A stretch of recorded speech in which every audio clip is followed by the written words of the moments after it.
چنانچہ ہمارے سلسلہ کے ایک بزرگ تھے حضرت مولانا عبد الغفور مدنی رحمۃ اللہ، مدینہ طیبہ میں تھے، اللہ نے ان سے بہت کام لیا، وفات ہو گئی، ڈاکٹر آیا کیا تو سوک لگاتا ہے، کہتے نہیں ابھی پیلپیٹیشن ہو رہی ہے۔ 9 گھنٹے ڈاکٹر نے ان کو نہلانے نہیں دیا۔ 9 گھنٹے کے بعد پھر حضرت کے خلیفہ تھے، وہ تشریف لائے تو وہ تو معاملے کو سمجھتے تھے، تو انہوں نے پھر ڈاکٹر کو کہا کہ ڈاکٹر صاحب جس دل نے لاکھوں دلوں کو زندہ کیا اس دل کو کیسے موت آ سکتی ہے؟ جس دل نے لاکھوں دلوں کو زندہ کیا اس دل کو کیسے موت آ سکتی ہے؟ اب ہمیں حضرت کو نہلانا چاہیے، دفنانا چاہیے، تب ان کو دفنایا۔ ہمارے اپنے قریب ساتھی تھے، شیخ ظہیر احمد ان کا نام تھا، نوجوان تھے، بالکل سفید داڑھی۔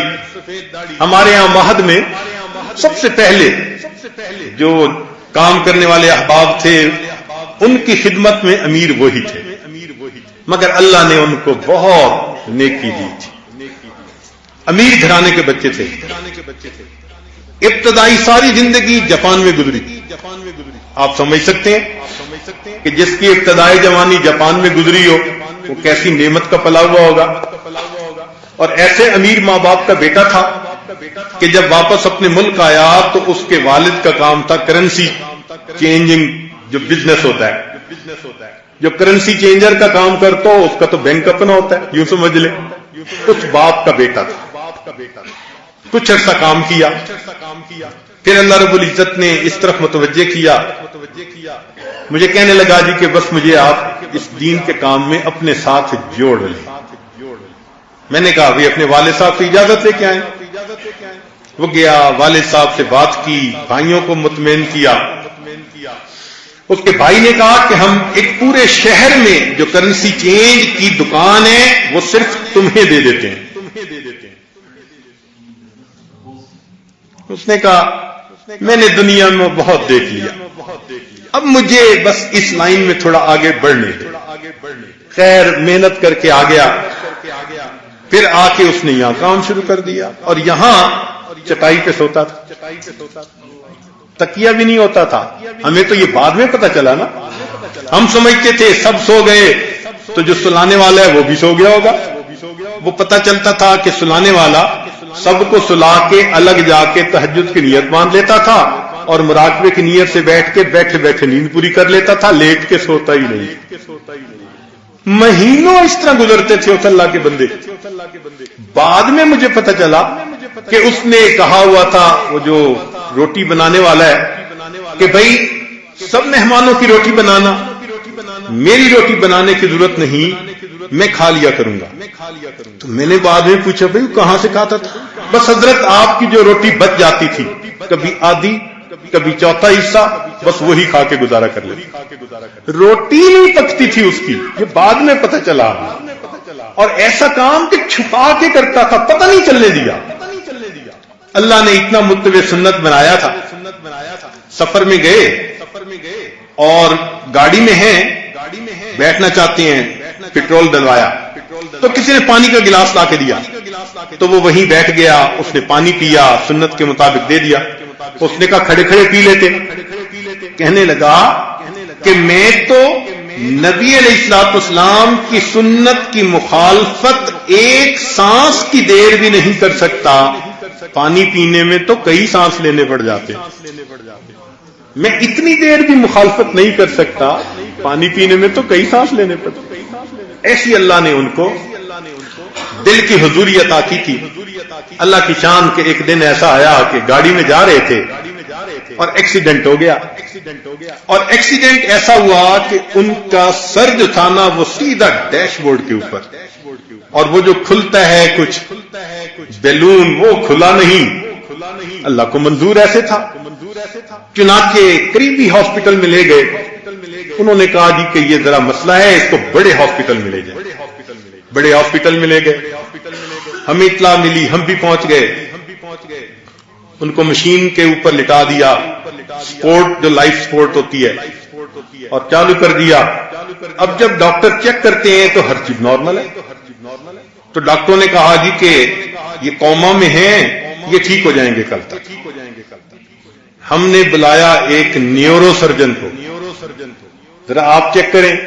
اس نے کہا جی ان کی طرف برین سٹیم کی بھی ڈیتھ ہو چکی ہے. ہم نے سی ٹی اسکین کروایا، انہوں نے کہا جی کہ ذہن کا جو سٹرکچر ہے نا وہی ٹوٹ چکا ہے. جیسے ایک انڈا ہوتا ہے نا، تو انڈے کو آپ پھینٹ دیں تو سٹرکچر ہی ختم ہو گیا. تو انہوں نے کہا کہ وہ چوٹ ایسی تھی کہ اسی وقت برین کا سٹرکچر ہی ختم ہو گیا تھا، مکس ہو گیا تھا برین، یوں سمجھ گیا، اسی وقت ڈیتھ ہو چکی تھی. مگر ڈاکٹر لوگ جو وارڈ میں تھے وہ کہتے تھے جی بلڈ پریشر بھی ٹھیک ہے اور یہ بھی ٹھیک ہے اور پیلپیٹیشن بھی ٹھیک ہے، اور اس کو لگا کے چیک کرواتے تھے. 2 دن لگے ہمیں ان ڈاکٹروں کو کنونس کرنے میں، حتیٰ کہ میں نے ڈپارٹمنٹ کے سب ڈاکٹروں کو اکٹھا کیا اور میں نے ان کو کہا کہ اللہ نے آپ کو علم دیا ہے انسان کے جسم کا، آپ لوگ ڈاکٹر ہیں، میں آپ کے اس علم کا بڑا احترام کرتا ہوں، مگر یہاں پر معاملہ اس سے ذرا آگے ہے. یہ روحانیت کا معاملہ ہے اور یہ فیلڈ اس عاجز کا ہے. یہ جو آپ کو دھڑکن سی محسوس ہو رہی ہے یہ ہوتی رہے گی آپ جتنی دیر اس کو یہاں رکھیں. پھر جب ان کو کہا کہ دیکھو سی ٹی اسکین یہ کہہ رہا ہے اور نیورو سرجن یہ کہہ رہا ہے برین سٹیم کی ڈیتھ ہو گئی، فلاں ہو گئی، تو آپ صرف اس کی دھڑکن سے کیوں پریشان ہو رہے ہیں؟ اللہ نے اس کو بلا لیا، اب اسی دھڑکن کے ساتھ اس کو بھیجنا پڑے گا. تب ڈاکٹروں نے آنسوؤں کے ساتھ اس بندے کو رخصت کیا کہ زندگی میں ہم نے ایسا مریض نہیں دیکھا، دل دھڑک رہا ہو اور ہم اس کو دفن کے لیے اپنے پاس سے بھیج رہے ہیں.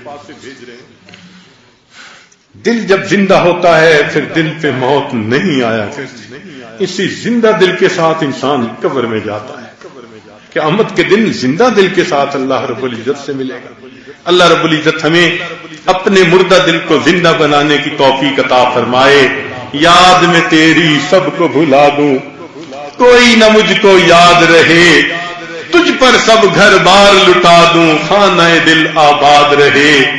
سب خوشیوں کو آگ لگا دوں، غم سے تیرے دل شاد رہے. سب کو نظر سے اپنی گرا دوں، تجھ سے فقط فریاد رہے.